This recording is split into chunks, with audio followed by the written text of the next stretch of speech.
Wara li tnieda dokument bl-emendi proposti għal regolarizzazzjoni ta' regolamenti ta' żvilupp eżistenti maħruġ mill-Awtorità tal-Ippjanar għal konsultazzjoni pubblika, 15 il-laqda esprimew it-ħassib tagħhom u qed jappellaw lil pubbliku sabiex immedjatament joġġezzjona għal din il-bidla fil-policies. Skont dawn laqdiet din id-deċiżjoni se tirregolarizza aktar żvilupp illegali. Laqdiet fakru kif l-elezzjoni ġenerali il-Partit Laburista mmexxi mill-eks avukat tal-Planning Authority u Prim Ministru attwali Robert Abela kien wieħed kontrolli aktar stretti fuq l-iżvilupp f'ODZ.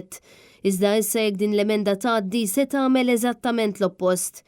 Fil-waqt li l-iskema tar-regolarizzazzjoni oriġinali tal-2016 aċċettat bis-siti fil-konfini tal-iżvilupp, l-iskema ġdida tirreferi għal siti li jitlu fuq ODZ u se tinkludi wkoll żvilupp illegali li jmur kontra l-policies tal-ippjanar. Skont dawn laqdiet il-policies li suppost jipprevenu tal-iżvilupp milli jitħalla jsir issa se jiġu annullati.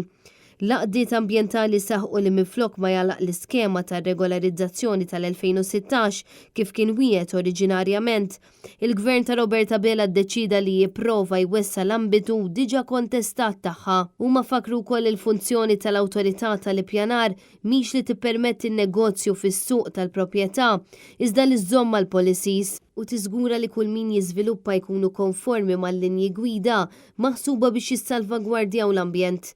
Intant anke l-Malta Developers Association insistiet li hija kontra dawn l-emendi proposti li ġew ippubblikati mill-Awtorità tal-Ippjanar fl-aħħar jiem għaliex huma mhumiex interessati li jibnu fartijiet ODZ.